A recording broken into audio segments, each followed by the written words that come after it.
everyone, and welcome back to Overwatch Lately. I've got a very special guest with me today. My partner in crime, one of my best friends ever. It is going to be Evie Tornado Funk, discussing everything that's been happening in Overwatch lately. How are you doing, my friend? Doing great. Doing very, very well.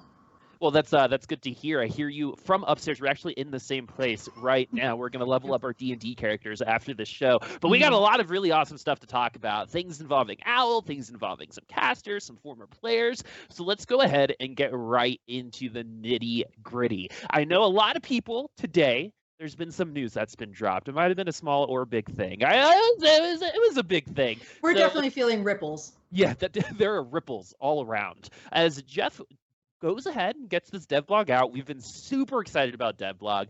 Starts with the experimental card, which is just them saying, all right, PTR didn't quite work like we thought. Let's go ahead and just put it to the main game and try to adjust things from there and get more data that way. But the big thing here, and this is, like you said, going to be causing ripples across all of Overwatch esports, not just Overwatch League, but also contenders, and even on your ranked games, it is something called hero pools. So Ham, this just came out today. Hero pools are, every week there's going to be one tank, two DPS, and one support that's going to be taken out of the pool for Overwatch League. And so the meta is going to be changing almost every single week. What do you think? I think it's very exciting. If nothing else, at the very base level, this is going to shake up what a lot of people feel is a very stale meta, right? There's not going to be an option to play, just 4 heroes are going to be off the table 100%. And so that, along with the regionalization and potential, specialization as we see the teams moving not just geographically farther away, but, having separate servers to scrim on, we're not going to be seeing quite as much of that homogeneity in terms of like what type of heroes you play, because to be honest, a lot of people feel this way, and, Overwatch has kind of gotten to a place where really just one composition is the way you win. It's only a question of who happens to play that composition better, rather than the true essence of Overwatch, which is counter-picking. And by simply removing some of these heroes, a lot of people were huge proponents of hero bans. Blizzard didn't, they're, like you said earlier, we were talking about this a bit before the show, 2 to 12, right? This isn't quite the 2 to 20, where we're actually going to outright ban heroes, as Jeff said, that the devs didn't feel that was actually going to be really good in creating variety. It would just create a ban meta where, you would have to ban certain heroes and everybody would just ban the same heroes. Obviously, though, there are some concerns anytime, the devs are directly dipping not just their fingers, but like full hands into the pot in terms of what players are going to be allowed to play, what heroes we're going to be seeing week to week. But I'm very hopeful. A lot of people had concerns when 222 Rollock came out. There's a lot of trepidation about the lack of freedom, whether or not it would actually improve the gaming experience. And I think, it can be said at this point that Rollock was for the better, and I hope that Hero Pool will also increase, the variety of the meta of the compositions that we can see, and increase the quality of the games. All right, so that is definitely a glass half full type of, I think, opinion on everything that's going on right now. So I'm not 100%. I have some opinions on this, and they tend to skew towards the negative side. So there's a couple things that I see this kind of having an issue with. Number one is, what is the best team now, right? Is it the most consistent team, or is it the team that's just good that week, right? Does it matter if your team is bad at a certain meta, because it's going to change, right? So coaching, number one, is going to become more important. So the thing that I'm like really concerned about here is, so when we get into sports like tennis, or when we get into sports where it's kind of like consistency is the name of the game, right? TFT started to do this too. You don't necessarily need to win in a TFT tournament every single lobby. You just need to be on average, you got to be placing second and third the whole time. You don't need to be actually win to be number one. Same thing with tennis. There is a big controversy about a decade ago. It's actually topical with my sports ball knowledge really coming out. So there's a tennis player, Caroline Wozniacki, that just retired a couple days ago, who was number one without having won a major. She was just like the most consistent player on the tour the entire time. And a lot of people were upset that she was number one because she hadn't won anything, right? So what Overwatch League is kind of doing here is it's saying, all right, we're rewarding consistency, but we're not compensating the way that we're playing our games to kind of do this, right? So instead of having like a point system over a season, it's still just that win-loss, right? And it really just depends what you're good at week after week. Are we truly seeing top-tier Overwatch at that point? I think it's a step in that direction, but I don't think that until we can get to a place where every hero is equally viable. For example, you have a team that has an astounding Genji player or an astounding Tracer player, and you can play Tracer. So what does the other team do? They don't need to have as good of a Tracer player if they can build their composition around, say, CC, right? Brigitte, Roadhog, and those are equally good heroes. They try and leverage the crowd control that those heroes have against the burst damage of a Tracer or, say, a Genji, for example. I think that would be the ideal world for Overwatch. This, I think, is just like one of those like mini steps in that direction, because you're totally right. I mean, what is good? What is the best even, right? Because now we're going to have to start seeing teams. Back in the day, it was like, okay, well, we expand the roster. You can have as many as 12 players. What is the role of, specialists going to be? Why are we keeping on this player? Is it for his leadership capability? Is it because of his actual mechanical skill? There's going to be even more intangibles that these teams need to start to manage. And I'm not sure necessarily that a point system would be the way to decide who is quantifiably the best. I think for right now, like just pure wins still shows a level of flexibility, a level of skill. Now we're just looking at that skill shifting. It's not just how fast can I click heads, it's how well do I understand not just my one-trick hero, but all heroes and how they interact together. For example, like in TFT, it used to be like, I mean, it's still at high levels, it is, you just hyperstack Sivir and you win. Blade Masters is king. But not anymore. A week ago, anymore. Yes. Exactly. Not anymore. Not anymore, though. So, but if you rolled really well, you got Predators, you rolled really well, you have a ton of mages, you have like a huge, massive Vigar, you can still win. And I think that is the direction that Overwatch should be trying to go to. Where, yeah, sure, there's still a best, most ideal composition. But if you choose not to invest in those heroes or players who play those heroes or invest in those strategies, there's still an option. There's still a path to the W. Well, and I think you're highlighting definitely one of the perks of this situation, which is it's giving teams another route to victory, if that makes sense, right? It gives them another opportunity to shine and show off their stuff. Instead of just getting continuously pummeled week after week. And I think that's something that happened in Overwatch League last season, where there was like this, the top 6 teams and then everyone else, right? Yep. And the Fusion were kind of like that middle ground, right? You were either better or worse than the Fusion. There was no kind of outside perspective. But with this, the thing that I'm like really, really concerned about, right? And unfortunately for you, Evie, we have years upon years of debate and discussion just by being around each other for so much that I could kind of look into. Something that we've talked about very frequently was when we casted our last season of Contenders was, all right, so we have roll locked for playoffs, not roll locked for regular season. Can you even compare the two, right? Like, you know what I mean? Yeah. And does the regular season even matter? And this is doing that almost, right? Not to that extreme. Roll-lock was pretty big, but now we're asking teams to kind of every week adjust to what those are, right? And every, there could be weeks or just by the random chance that, someone is banned 3 weeks in a row, right? And things get kind of like calm that way. But again, what I'm really, really concerned about is just like, all right, this week is this meta, next week is this meta, and then the next week is going to be something else. And I know that they're looking, for feedback and stuff, but what are we truly going to learn from these teams, right? If back then we were saying, all right, well, playoffs is playoffs and regular season is regular season, those don't really cross because the metas are so different, right? Would these hero bans kind of equate to the same exact thing, right? It kind of makes everything seem less important, I think is what a lot of people are saying.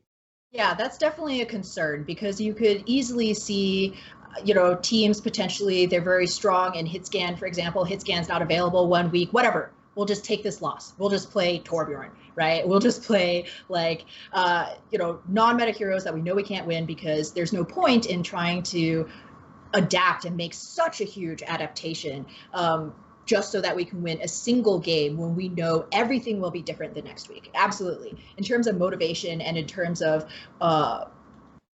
like the strategies that you're going to have to mind game against your opponents, it's definitely, there's definitely like a win-loss condition where you're just like, okay, well, it's just not worth it, right? Like we're so strong in, say, you know, the Hanzo, that we don't need to learn how to play anything else, right? Hanzo will eventually come back because no hero will be unavailable 2 weeks in a row. So we're going to have constant rotation. It's not going to be like, well, you can't play Hanzo for a month, so you got to learn, you know, how to play Pharah or something. It is going to be a constant rotation.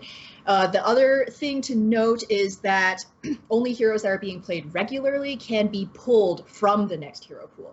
So they're trying to take the most popular heroes. I believe this is the intention, is pull those heroes that are seeing excess amounts of game time, rotate those out, and maybe bring some of the less popular heroes into the mix. So, you know, the devs are obviously trying to kind of push the game in a certain direction. The only question is whether or not, you know, the teams are going to be motivated enough to try and full 100% incorporate these new rules. Because if I've been Carpe, I'm killing it for like the last 3-4 years, right? And you know your heroes are going to come back into the fold. Well, do I need to learn how to play Torbjorn? Right.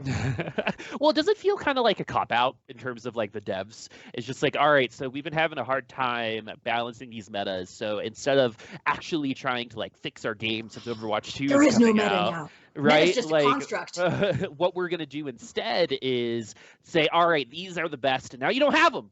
Right? It's and like I know that's not what their actual intention is, right? But with everything that's happened already in the Overwatch world, it feels like the last 2 years, but really has just been 3 months, right? Like it's hard not to think like that when it comes to a decision like this. I want to be optimistic because let me go through my pros real quick, right? So we've both been involved in Overwatch for a really long time, and I think we're capable of understanding the nuanced approach to a lot of these decisions. So number one, what's really exciting is it's going to help with viewer fatigue, right? Number one, like first and foremost, right? You're going to come in, and what you saw last week might not happen again this week. And I think in terms of how viewers are consuming content right now, I think having something different to consume every week might actually be a good thing.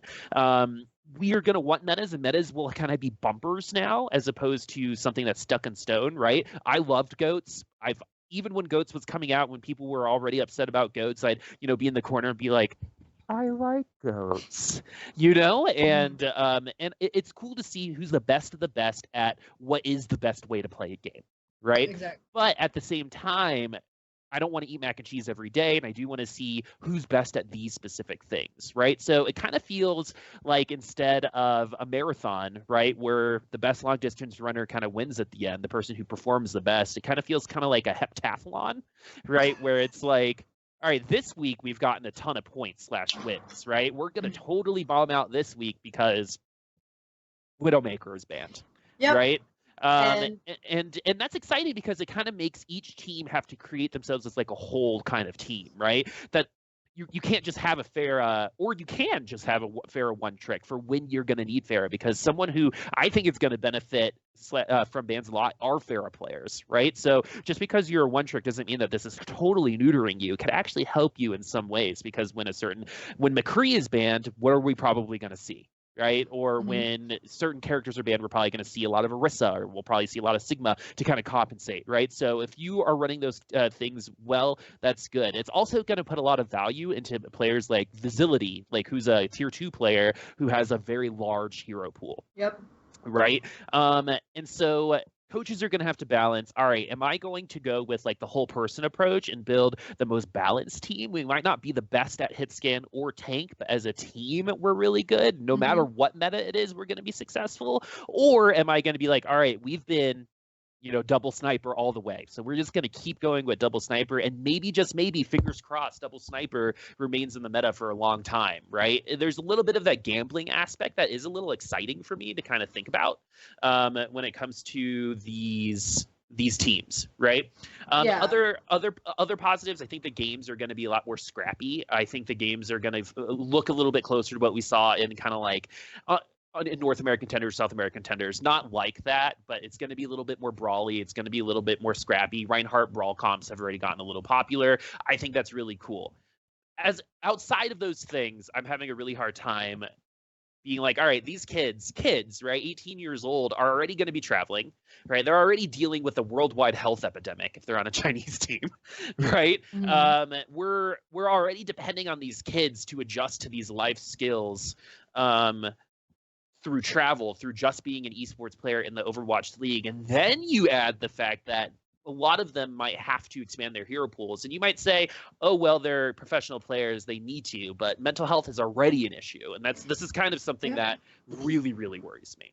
I think this is kind of just a Band-Aid for the more intrinsic problem, which is that metas become stale, single compositions become extremely dominant over all other ones, and the solution ideally is just frequent patch notes. This is not just my theory, it's something that's been brought up ever since the inception of Overwatch, that the game needs to be patched more frequently, and that the devs cannot be afraid of walking back changes that end up becoming too powerful, right? And that's just not something that we're seeing right now. So this is, I think, kind of just like something to attempt to smooth the surface until they come up with a more permanent solution. But all of your points that you brought up, Boop, were excellent. That this is a huge change on top of an already momentous new season with all the homesteads, all the traveling and everything. And I'm not sure if we are going to see all the teams be able to cope with this kind of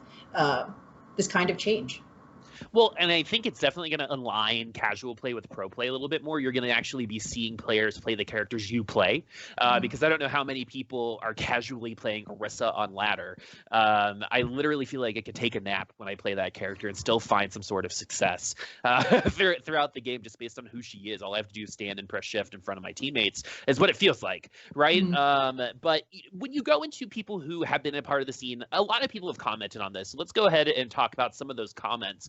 Because someone who's been very vocal about Overwatch since he left is Monte Cristo. And the thing, no matter how you feel about Monty, this is the kind of stuff I really trust Monty on personally, is this kind of analysis, is where these decisions come from. And one of his tweets reads, I think the real issue is that pro Overwatch has gone in the span of a year from the most comprehensive, systematic, and team-based meta in GOATS to what is going to be a meta based almost entirely around individual player abilities and hero pools. When I read that, I'm like, yeah. When you hear it, what do you what do you think? Well, I mean, I don't know if I 100% agree that this is going to demolish team-based play, but it is going to put a lot more pressure on individual players. I mean, you can't get around the fact that if you only know how to play, say, Zenyatta and Ana, but your opponents know every single hero, maybe not to 100% level, but to 87, is now it seems to be a question of quantity over quality in some regard, right? The fact that you are going to be able to play these heroes to a pretty high level if you just have this general knowledge rather than being the absolute best Widowmaker in the world, hands down. Right. So in the past, you could argue that, hey, it doesn't matter if the meta is not favorable. We have just, a prodigy and we can build a team around him. Now it's going to be more about, well, who is a generalist rather than that specialist. I don't know if I necessarily agree that it's going to demolish team play, but it's going to place more pressure on more of the players. So quick question, just like in general, when has being a generalist ever been like what teams want in most sports, right? Like there are some generalist players out there, like in basketball, who can shoot, block, get a triple double, right? But in terms of like, I'm having a hard time trying to think of, all right, what's a sport that you kind of have to be good at a lot of different things? You know what I mean? Because I'm having a hard time thinking of one where being a generalist is rewarded. Well, I mean, there's definitely sports where there are more generalist roles and less generalist roles. For example, in football, where I don't have a deep understanding of flesh sports, but you have the really huge dudes have the slightly smaller dudes, you have some that catch, you have some that run, right? And then there's also those in between. So I think this is, I mean, we're not asking, say, for example, main tank players to be able to flex to Genji. That's a line that's not going to be crossed. But you do need to have some knowledge about all of the heroes in your pool, which is just what being a main tank is going to be considered from now on, in all likelihood, right? So we even had this back when the meta was swapping from Rein, then to Winston, then back to Reinhardt, and then to Orisa. You could clearly see there were some players, Gesture, just to pick, one of them in the very first inaugural grand finals, where it was obvious that he had practiced Orisa. Yeah. And not just on his own, but with his team. Oh, the halt into Dragon Strike through that hallway in Junkertown, still remember it. But that's the kind of flexibility that we're going to be asking of players now. And that is going to be increased pressure, but I don't think that it's going to necessarily be the downfall of team-oriented play. Generalist does not need jack of all trades, master of none. You still have to have a high level of mastery of the heroes in your pool you're expected to play.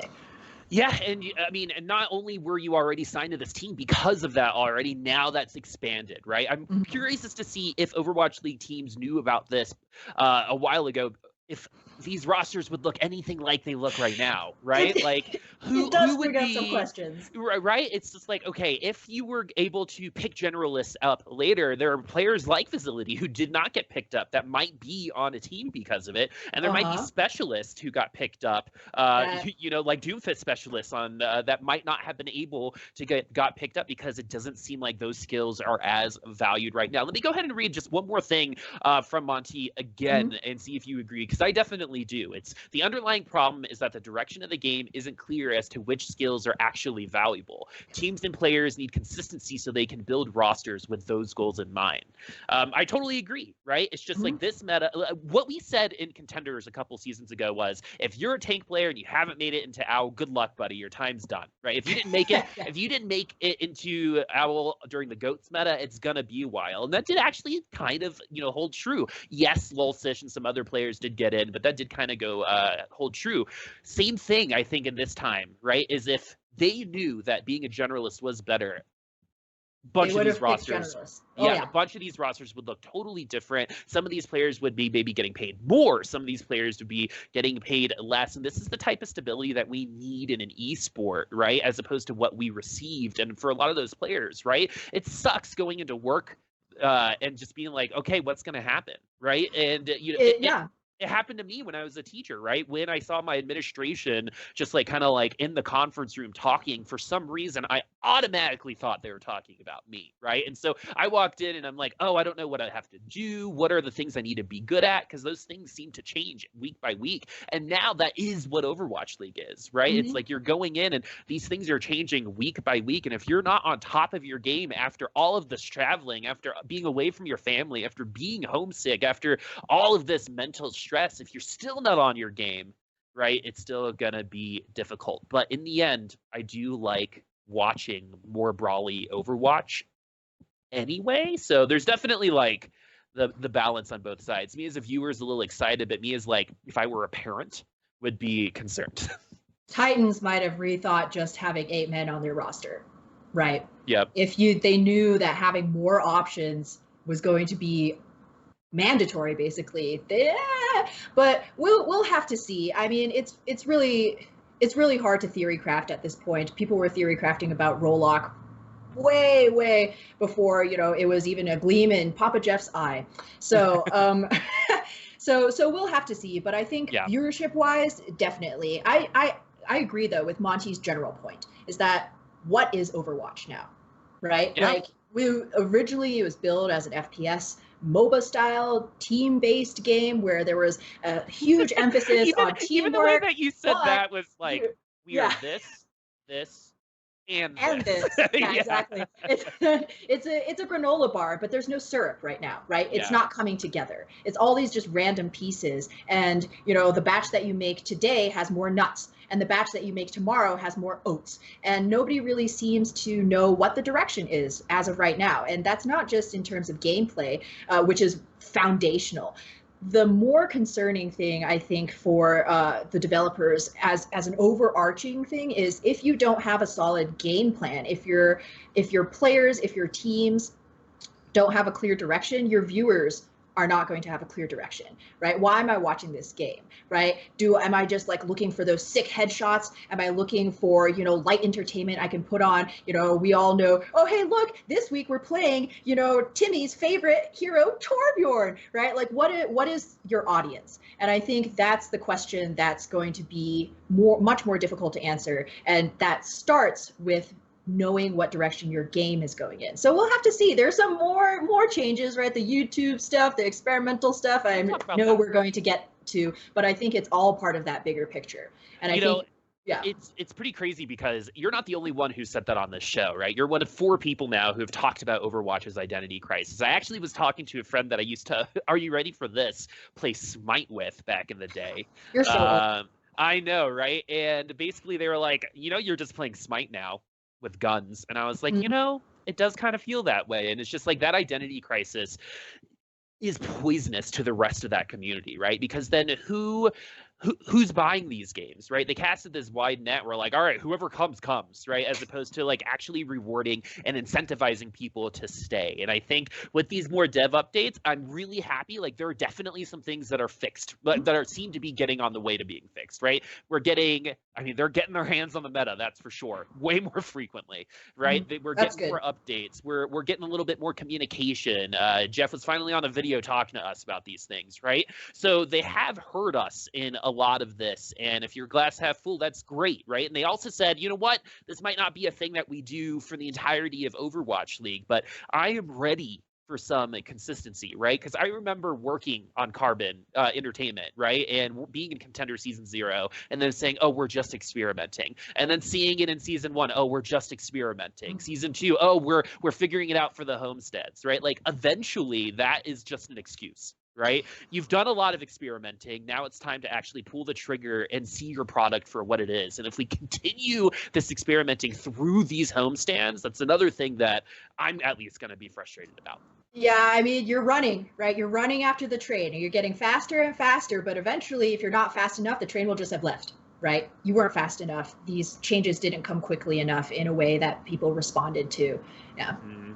And so we'll see, but I think we've belabored this point as much as we could. So thank you for hanging in there, everyone who's been watching Ann Ham Tornado. But we're going to have to move on to some other news. And it's so funny because my initial thought with hero pools, I thought I would be excited, but the more I kind of thought about it, the less excited I got. But this one was the very opposite. When I first heard about this, I was like, yeah, okay. But the more I thought about it, the more excited I got. So Overwatch and all of the rest of Blizzard Esports are moving to YouTube. And this is a big deal. So that interaction you're getting with Twitch chat, not going to be there. YouTube's chat option, definitely not the same. Not as no Pepe's, unfortunately. Yeah, not as comprehensive as I think is a good word to say as Twitch. But the other things that are good here, right, just to kind of talk about it, is so all World of Warcraft, they didn't even say it in the announcement. World of Warcraft esports will be on YouTube as well. Same thing with the Call of Duty World League and Overwatch League are exclusively going to be streaming to YouTube. First off, yep. And so first off, how do you think this is going to affect viewership? It's a gamble. Like many things, many changes. There's been a lot of big shakeups recently. Disguised Toast moved over to Facebook. Good luck. But Ninja moving over to Mixer. Like, this has been just a furthering of a trend that started a while ago. But I don't think that this is necessarily a death knell or, in any form at all. YouTube, we all know that this is a platform that has incredible amount of reach. They started their reach. Google, yeah, exactly. They got that Google money. So they can offer the developers, they can offer more, just say in terms of material rewards, sure. But the other thing is that they offer a massive audience. Twitch is amazing at what it does, but you can't deny that this is a very small piece of the global pie, right? In terms of the number and amount of people who regularly tune into Twitch and are going to be incentivized to continue to do so. One of the complaints I know that people have had for years is that you can't search VODs right? You have to just go through the channel chronologically, which is a big obstacle for anybody who can't watch these games live, right? So, and especially with the pace and just the amount of content that Overwatch League put out, it can be extremely frustrating just to access the content on the Twitch platform if you're, coming back after work and you're trying to catch up on some games. I, at least personally, always just go to YouTube and YouTube it, right? And this is just going to be the next step in that process. YouTube has already shown, it provides good live streaming. The only reason that I watched the inaugural debates was because it was available on YouTube, right? You just tune in. And the other thing I think is not just the the quantity of people that YouTube can reach, but the type of people who tune in to YouTube very regularly. You're going to get your kids, your moms, your dads, your families, right? They're all very familiar with YouTube. They know, they're familiar with the UI. It's very user-friendly. And I think this is going to be the next step, and a good step for OWL in terms of, reaching the people I think they're trying to reach, right? We were talking a lot about identity earlier, and there's always this question of, who are you trying to attract? Hardcore gamers? You're trying to attract the Twitch chat crowd. I don't know if that's really what Blizzard wants. You can take a look at their track record with banning, Pepe's to start with, huge controversy, right? Then they had to do something about Tryhard 7, and maybe eventually they were like, hey, I think we could probably reach more of the people we want to reach just by showing it on YouTube, right? The features that Twitch offers are probably not going to be a big deal to the people who are going to be watching it on YouTube, right? Yep. I know my mom's not going to click on a YouTube video and be like, oh, darn, I can't spam anything in here. I'm going to Twitch, right? So I think it's going to remove a barrier. Mom champ, yeah. Yeah, mom champ. It's definitely also, it's a different culture, right? And it's a little bit less in keeping with what you might encounter just every day reading like cooking blogs or that kind of thing. You're not going to be able to understand what's going on in those chats that easily. So, moving from Twitch to YouTube, I think, is a pretty smart decision, a very smart decision by Blizzard. I agree. When I first heard it, I was like, all right, where are your viewers going to come from? Then I really started thinking about it, right? And so I completely agree with you. And the other thing people don't realize about YouTube is if you're already on YouTube, you are like so much more likely to explore other YouTube content, and not just other YouTube content, but long form content. And so live numbers might not be the whole story. You know what I mean? I think people are going to be more likely to be able to watch a VOD or watch something that has already happened. I'd be really interested to see if there is a poll taken out to see how important it is for people who watch Overwatch League to watch it live. Yep. Because I don't know how similar. I could not tell you how similar that would be to like an NFL game or a baseball game. You know what I mean? And so for me, it's not really that big of a deal. I can go ahead and watch that VOD, and since I'm not like in a stadium with those people, it's not super necessary that I watch that live. I think, yeah. Go ahead. And coupled with the fact that you do now have local opportunities to see those games live with the homestands. Yeah. You have the best of both worlds, right? And it could be really good to say, you know what, if you want Overwatch content, go to youtube.com, right? Because if you're telling, I'm gonna use this derogatorily for the first time ever in my life. If you're talking to a boomer like myself, and maybe they don't know what Twitch is, they don't know what streaming is, but then you're like, all right, tune into YouTube. Right? Yep. They're going to be more likely to consume that content. And it does come to the dollar bills. But if I'm trying to sell a package, right, and the package is YouTube, or if it's Twitch, right, it's going to be so much easier to say, you know what, Google sponsor, Google has YouTube. YouTube has all of this other back end software that's going to be so much better in terms of watching the games. The bit rate's going to be better. The quality of the games, the quality of the sound, right, is all going to be better. What you're losing, the biggest thing you're losing is that interaction. But we're not really doing that for NFL games. We're not really doing that for tennis games. Yeah, they can be on Twitch. Yeah, watching the debates or watching put something political on Twitch can be funny because of chat. But is that what is defining your experience? The answer is no. And if it was, you're not really watching for Overwatch League at that point. Exactly. And I know at least a lot of the community that I am part of just turns off Twitch chat. Right? Because I'm here for the games. I'm following the stories of these teams and these players. I'm not necessarily there to, josh with your friends, communicate with the streamer, right?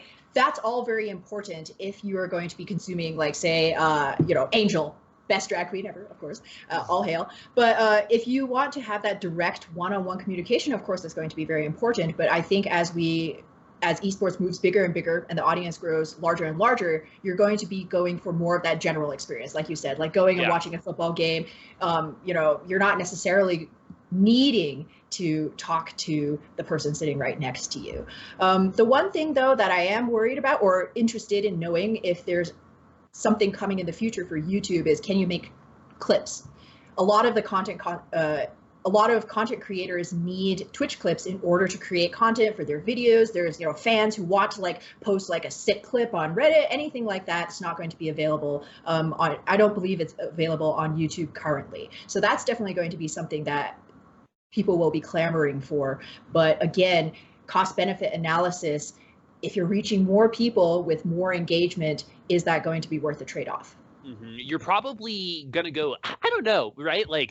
I've been in the business of entertainment for a little while. And so it's really interesting to kind of think about, all right, they're going to lose some viewers for sure, right? There are just some people who don't like typing in a different website. I'm one of those people, right? It's kind of like why we choose Chase over, Bank of America, right? Doritos or Lay's. Yeah, exactly, right? Sometimes you just don't cross that line, right? And I totally understand that. That's totally fine.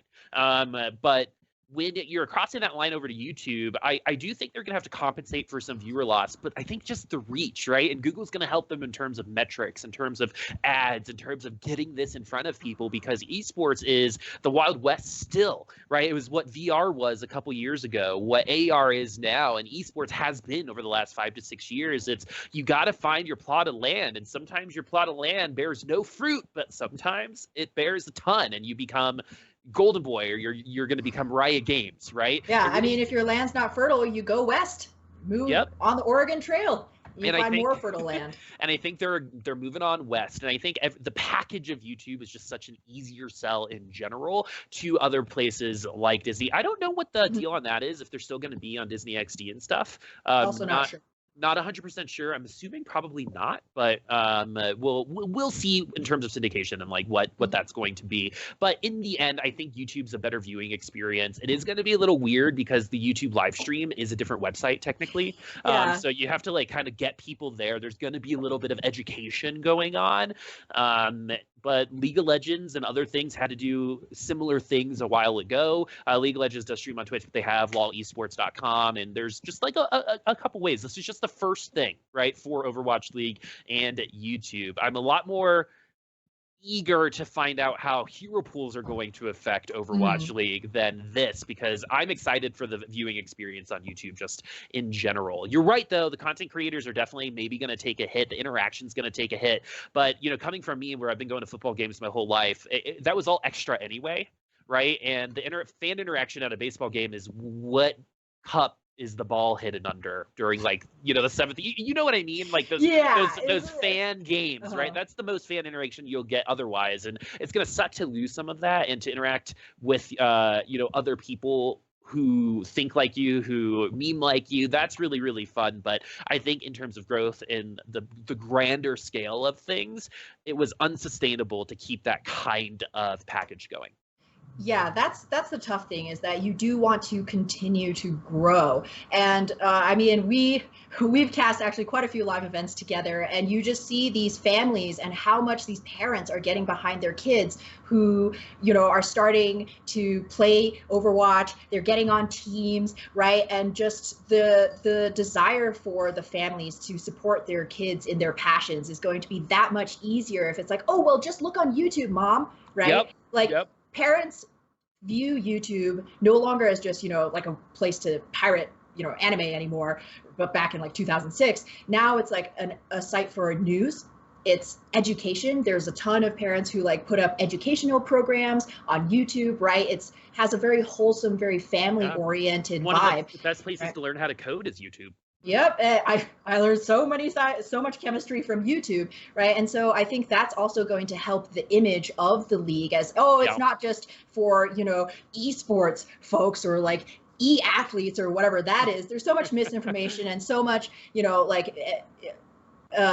of understanding between the younger and older generation that this is really, I think, going to help bridge the subconscious gap. Yeah, right? it's one You're of not going to make like a conscious effort to not want to watch esports, but if it's available on a platform that you know and trust and are familiar with, it's going to be so much easier. Yep, 100%. YouTube is one of the only platforms out there that seems to be able to run a generational course across a bunch of different age groups. So I think that it's a good idea. It just hasn't been used for gaming like this before. It is going to be a test. It is definitely a test, and they could totally fail it, right? But this is something that I'm definitely glass half full on. I've been pretty pessimistic about a lot of things over the last couple of weeks, but this is something where I really see the thought. And yeah, it's a risk, right? But something that I say all the time is leap in the net will appear. We'll see if the net's going to be able to catch them down over at youtube.com. The other thing, just quickly, is just where streamers going to live, right? If everything's already on YouTube, are you going to invest some time into only YouTube streaming, right? Because you're already there. Right. So I wonder how this is going to affect Overwatch in terms of being on Twitch in general. Right. Because it's not, I mean, it is a top 15 game on Twitch. There's thousands and thousands of people streaming it. But once everything's moved over to YouTube, right, you're still going to stream on Twitch and then put content on YouTube. Why not put it all on YouTube? And that's exactly what YouTube wants. Right. So this is perfect for them. They have like barely anything to lose at this point in time. It really is up to Activision Blizzard to make things happen. Agreed. All right, well, let's go ahead and move along. This is going to be really quick because I'm scared, folks. And the reason why I'm scared is I don't want to get sick. So the February and March campaigns are going to be canceled and potentially made up. We don't know just yet. That's going to be an absolute nightmare to try to figure out. But number one, I'm glad that they're making this decision. It seems like the coronavirus is becoming a little bit of a bigger deal than a lot of people have anticipated. I think close to 8,000 infections, 100 or so deaths so far. When you think about percentages, that's actually quite high. Of course, a lot of those passing are old, very young, or with compromised immune systems. I just wanted to make sure to do that because I don't want to cause anyone fear. But Ham, you're in the medical field, right? Yeah. Yes. Are we gonna die? Well, Boop, I'm sorry to have to tell you this, but we all die. Not right now, though. That's the hope. It's actually 10,000 cases now, over 200 deaths. So it's definitely a cause for concern just in terms of the amount of infections. And it does see coronavirus is actually just a generic name for many types of viruses that cause cold-like symptoms. So like if you get a runny nose, during the winter because you stayed out too long, that's likely a coronavirus. So this is not necessarily a brand new thing that has just now emerged. SARS, actually, if you are a boomer like us and you remember back in the early 2000s when there was a SARS scare, the SARS is actually also a type of coronavirus. So in terms of charting the growth rate, it is behind SARS, but it was detected much more early, and the World Health Organization just declared a global emergency. So all the resources are going to be put into attempting to contain this. I know multiple cities, including not just Wuhan, but Hong Kong as well. No traffic in or out. And many, I know the French government, the Canadian government, the US government are sending planes over to evacuate their citizens. It's definitely a cause for concern. So I think it's a really good decision that Blizzard decided to make a decisive statement, no waffling, no waiting to see what happens. They just decided, hey, we're going to figure out how to refund these tickets. We're going to figure out how to hold these homesteads later because our teams and players' health comes first. Number one. And we're not going to die, but it is definitely a concern because we were discussing just a little bit earlier, the amount of stress that these players are going to be under. Anytime you're traveling, anytime you have an incredibly vigorous work schedule, practice schedule, you're going to, any kind of stress decreases your immune response. And so these young players are going to be particularly susceptible. And it's best to be safe rather than sorry. We don't know yet what's going to happen, so just try and stay safe, folks. Yeah, I heard a really funny joke earlier today about coronavirus. Are you ready? Yes. They were like, I don't know how I feel about coronavirus. I'm more of a Miller Lite fan. And I was like, oh no. I know, right? Somebody was like, what goes best with coronavirus? Oh, just a slice of lime. All right. Well, anyway, everyone, this is just kind of like a PSA. I wanted to put this in here because it does affect Overwatch League. They're going to figure it out, but safety is the most important thing first and foremost. And if anyone's do not travel to China right now. If anyone's going to get sick, it's going to be a boy age 18 from 29. You know what I mean? Like those guys are getting sick, and so I'm diets of Mountain Dew, Doritos, tons of outdoor exercise, of course, right? And sunlight. Super strong, super strong immune systems. But stay safe out there. Get those masks if you want. Another crazy story. So my husband works with a guy in Hong Kong, and he asked us to send him masks because you have to wait for hours in order to get a face mask in Hong Kong. So yeah, just stay safe out there. Now on to less depressing news and some really awesome news. There's been some talent shakeups. This was leaked a couple weeks ago, but it is going to be official now. Reinforce is back, baby. Justice for Reinforce. Going to be so good on the desk. I'm so excited because the desk is now Custa, Zoe, Reinforce, potentially maybe someone else. We don't know just yet. 3 seems a little small. There's got to be another person there. You know what I mean? But it's 2 professional players, 2 former professional players. I love Bren. I love Sideshow, and I love what they are able to bring. It's going to be really fun to see them cast. But in terms of this desk, they're really saying, you know what? We're getting deep. We're going to bring you that professional knowledge, and Reinforce is definitely someone who's going to be able to provide that. Exactly. We're bringing the maple syrup drinking, the shoeies, everything, a smorgasbord of analysis. This is an excellent move. I mean, beyond the fact that Reinforce is just a super smart guy, he's incredibly experienced both on and off the field, and he's hilarious. Somebody needs to play the straight man, and that was definitely an aspect that I did miss. I don't think he should have left. Yeah, World Cup desk was probably top 10 desks ever. So much hilarity, so much information, all packed into a highly digestible package. Plus, he has mad style, man. I remember like in season 1 where he wore that bomber jacket and literally just every Discord exploded. Oh my gosh, did you see Reinforce that bomber jacket? Oh yeah, the bomber jacket looks so good. I hope he wears the bomber jacket again. Guy's got style. Yeah, guy's got style. He's also a super nice guy. I've gotten the absolute pleasure of getting to hang out with a lot of those people on the Overwatch League team, and every single one of them has been pretty awesome. Reinforce is always just like he's someone who'll come over and like grab your shoulders and shake you, you know, and then but it feels right. Anyway. Yeah. He's a good kid, and I'm glad that his expertise is finally getting rewarded by being on camera once again. Yes, he was excellent behind the scenes, but I think he has one of those like intangible qualities that you need to be an on-screen personality. And it's not just the smarts, it's not just the experience. You got to be ready to step into that role, and I think he is. Yep, and he's already got that on-camera experience as well, which Custa's going to have to kind of get used to. But I'm really excited for the talent. I'm very intrigued of how Jaws and Hex are going to be casting together, because there's like an age difference, a stylistic interesting duo. I think they could really lean into it and make it really funny. It could be like the curmudgeon versus the young upstart. I think that could be really cool. I think we could, a duo that absolutely hates each other could be really fun too. Should call him a boomer. Yeah, in terms of ribbing, but that's why I'm not brand ambassador for Overwatch League. But yeah, welcome back, Reinforce. It's so great to have you. I'm so excited to see what you bring onto the desk, because it's only going to be great things. But unfortunately, we're also losing some well-known talent, and that's going to be Nikki from the Dallas Field. He was able to play on stage for the longest ever game in Overwatch League history for a map. I'm not sure. That was the last time we saw Mickey, but he's a Dennis Havelka Award winner. But the bigger reason why I brought this here is because Ham, your old Envy voice, man. It's kind of like the last of the last. I think Harry Hook is like the last one, right? Who's still playing in Overwatch League, and so tell me how you feel. This is for you. All right, I just gotta.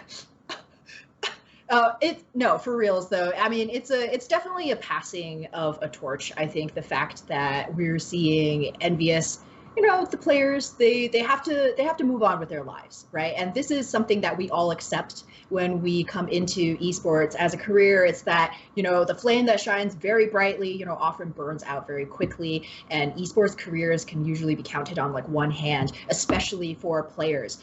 And I think, it's a testament to him, Harry, Taimo, who we are still going to be able to enjoy on Team Envy in contenders, but the fact that they were able to come in and innovate so incredibly and take Overwatch to a place that nobody had ever seen before. They were the original folks that threw together the triple tank with Roadhog 76 look with a single healer Ana, Chips high end, never forget. But I think what it speaks to more broadly is that if you're an innovator, if you're first, it's very hard to be last. So it's not speaking to the quality of these players, their skills. You know, sometimes time just moves on and change is not bad, right? We're still going to be able to enjoy Mickey, who, I don't know, just like personally means so much to me. I originally, for those of you who don't know, I originally came into Overwatch 2016. I think was the first time I ever watched, and I was definitely in like a really dark and difficult place. And watching Overwatch and interacting with the community, playing myself, and following the stories of Team Envious meant a lot to me, and was a big part of my growth and to not just as a person but career-wise up until this point. And Taimo himself has said multiple times that Mickey is really, you know, just like such a warm soul. He's like the original OG PMA. The team was entirely different before they brought on this diminutive, tiny Thai player who didn't speak almost any English. But Dennis, rest in peace, Internet Hulk, another just one of those greats who has moved on, you know, to the big land center in the sky. He just has that knack he knows people, and he was like, hey man, this kid, he's got it. Not just the talent, but he has what it takes to be a team player. And he's credited with turning the entire team's culture around. Maybe their performance would have been the exact same if they had kept Tailspin, another amazing player, but he was just very different personality-wise. And at that time, Team Envious needed somebody who was going to be upbeat no matter the loss, right? Positive, no matter what, right?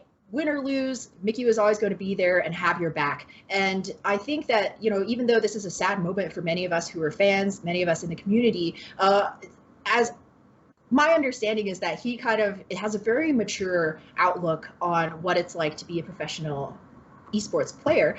And he, in one of the first interviews that he ever did, he had just gotten his like first big Overwatch paycheck. He bought his mom a car, right? And he was like, well, they were like, well, what's your future plans? Like, what more things are you going to buy? And he was like, well, you know, I'm definitely enjoying it right now because I grew up very poor. My mother, you know, really struggled to put me through school and tried to do the best that she could for me. And I want to be able to repay that, but I know that Overwatch is not going to be forever for me, right? I'm probably only going to be here for 2 years, but that's okay, right? Because this is like, the experiences and the memories and the people that I meet during this time are irreplaceable. And just because, you know, it's short doesn't make it any less valuable. So the fact that he's able to now kind of transition gracefully into streaming, we can still enjoy his personality. I mean, really just one in a million. So I think that it's a bittersweet thing for the fans, but a great thing for him. And I wish him the best. And I think he's going to do amazing in the future. We all wish you the best, Mr. Mickey. It's gonna be weird without you. I wonder if anyone's done this. Maybe I should tag Captain Planet. Would be what percentage of players from season 1 are currently playing? I was just making a list on the way here. Yeah, it's like Harry Hook, Jae Hong, Luck, right? Toby, right? Prophet, so like, Rascal, like how many of those guys are still playing? Because like you said, these careers are so very short, and with the age being 18, right? Sometimes your peak is 16 to 18. You're only getting a couple years of really good Overwatch, but you're going to be able to travel the world as well. And so we'll see what this means moving forward for some of the other old guard. Part of me thinks that esports lifespans are low because of the stereotype that they are. And if maybe in the future, in 10 years, when it's a little bit more agreeable for someone to kind of invest more time and be 30 and play games, we might see these careers lasting a little bit longer. Same thing has happened to a lot of other sports, most notably. I'm going to bring this back again. I don't know if you guys have noticed in women's tennis. I'm a huge tennis fan. Serena Williams. Where a lot of the girls who are best right now are either like 18 or 35 and over, which is very, very interesting for sports in general. And so Tom Brady, 40 years old, right? Aaron Rodgers in his mid-30s, but some people think he's awful. But you know what I mean? Like maybe in 10 years when it's a little bit more okay to be like an athlete in esports, right? Where you get to start when you're 18 and then maybe just keep going. We haven't quite gotten there yet. Not just yet. And I think there's definitely something to be said for your age and experience making up for maybe what you lack in physicality, right? Nobody's going to say that Serena Williams is not in tip-top shape, but it's still very hard for somebody, you know, who's like late 30s, 40s to be competing physically with a 16-year-old. But again, you have all the experience, the knowledge, and especially in esports, even though the scene does change very quickly, how you deal with stress, how you communicate with your teammates, how you've seen games evolve over time, all of that is very important. And right now, unfortunately, there's just not really a place for those older players to share that knowledge and experience. But I agree, I think that's going to change. Well, I know it's going to change because I'm 30 and I need it to. Selfishly, I need it to change. That's it for the big news. So the last thing I want to ask you before we move on to something a little fun that you don't even know about is who do you got, right? If you were to name a team that's not the San Francisco Shock, right, that might win the first stage, right? Especially after this whole meta change and stuff like that. Who do you think it's going to be? I think Titans is definitely got a very good shake. Performed very consistently. I mean, they're the original runaway, well, minus Bumper now, plus J-Hong. And again, J-Hong, one of the OGs. So he, even back in Lunatic High, he was the big brother type that kind of, in Chinese we call it a guge, who is there to provide not just, his mechanical skill to the team, but his support, right? Like, I got your back. You need somebody to talk to, you can talk to me, and maybe he can provide some of that support to Titans as well, on top of their already pretty impressive mechanical skill and of course their high quality coaching. Awesome. Cool. Well, that's it. So the next thing we're due is going to be something called, wait, that's not Overwatch. And so usually with my return guests, I don't really talk about this, but something that I've realized that we haven't really quite done is do this in like a formal section. So we're going to each ask each other just one question, something we've always wanted to ask each other, but haven't gotten to just yet. So just for some history, Ham and I have been casting together for a couple years now, which is crazy to think about. Oh my gosh, 2 years, 3? Yeah, 2 or 3 years, but it really feels like we've been friends for ever, right? That we're literally just work married. Yeah, we're the same person moving quickly in between both of these spots. And so we've gotten to talk about a lot of things, but sometimes you just don't talk about some things. And the other things the things that we don't talk about a lot of the time is what's outside of Overwatch, right? We're so into the scene. We're always talking about esports. If we're not talking about Overwatch, we're playing League or we're playing Civilization. And so my one question to you that I've always wanted to ask you is, you have a really good brain for medicine, right? Where did that kind of start, right? Because something that's really funny about Ham is she is not taken aback by any sort of gore whatsoever, right? If anything, the gorier it is, you'll get these questions like, "How are the fingers looking?" And it's like, that's weird, but that's you. So like, my question to you is, how did you get there? How did that happen? Why is Ham Tornado? How did this? Yeah. That's a really good question. I think. Have you ever been afraid of blood? Like when you were a kid and someone got like a cut or something, was that more like, oh, let me see, this is interesting, your body is leaking, or was it oh, that's gross?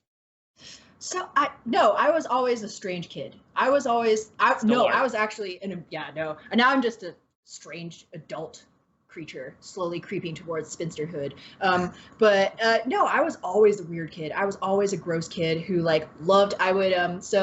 I actually used to live close to LA. In first grade, I lived in Irvine, and there were these snails that would always crawl around in the damp patch of grass on the porch. I would pick them up and put them on my arm, and I would just have an arm full of snails, and I would watch them go, and then they would leave a trail of slime on my skin, which I found infinitely fascinating. So I've always had this, and I think it's kind of nature nurture. Like my parents were obviously like, oh, be a doctor. That's the best kind of person. And I was like, oh, okay. So I've like every time I go to the library, borrow books on like the five senses, magic school bus, and that kind of thing. So it started from a very young age. But I think I don't why do you like ranch? Like, is that your question to me?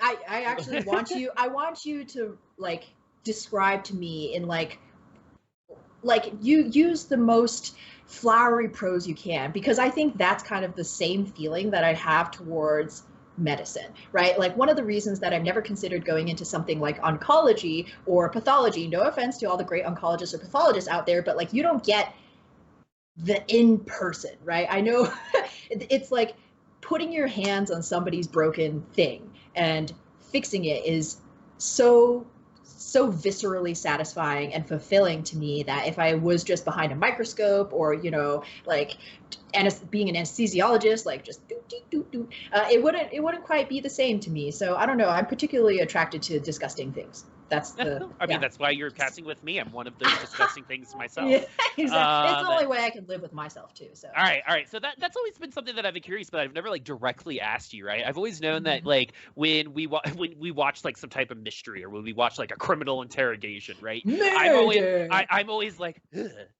weird. You're always like, fascinating. And so. Get there. Yeah, exactly. How could I have gotten away with this crime? And he should have dissolved the body in acid. All right, let's keep going. Give me my question. What do you think? If you have one, that's cool. But that's something I've always been interested in. And I think it's really important to highlight what we do outside of esports. It is. We are people.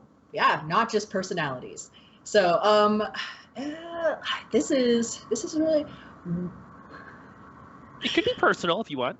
I'm trying to think of something because Boop is actually a great sharer. So you tell I was about to say stories. I was about to say, like, I'm pretty open about my emotions. I'm like hyper confrontational. Like if I have an issue with someone, I'll just say it. Gonna say it. Yeah, most of the time. My poor husband. I mean, but if you love something, you'll also say that. So, yep. My question. This is a good question. Oh, actually, I mean, this is kind of a softball. Well, actually, no. Actually, okay. I'm going to give you a really hard one. Okay.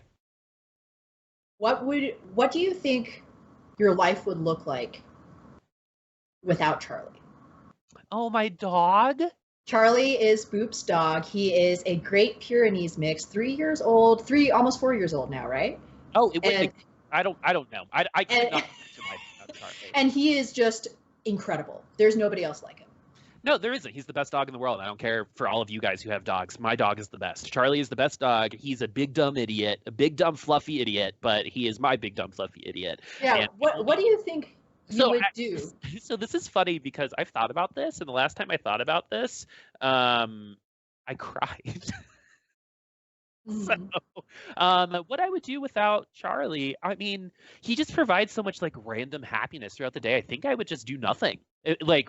Not like in a sense of nothing would change. Like I would do nothing, right? Charlie's like what helps me get out of bed every day, right? To see his little ears perk up and see him go outside and run across the fence and bark and look at me and look all happy, right? Macabre question, my friend. If we go like if I didn't know Charlie, I'd probably just look for another big dog. Do you think you would get another dog? Yeah, 100%. Actually, so it's really funny because if and when Charlie passes, right? He's a big dog. We don't know how long he's gonna last. Charlie to me is so perfect. I don't know if I want another dog after Charlie, but if I had never known Charlie, I'd probably still be on the hunt for a big fluffy dog. You don't think you would just like get another Pyrenees ever?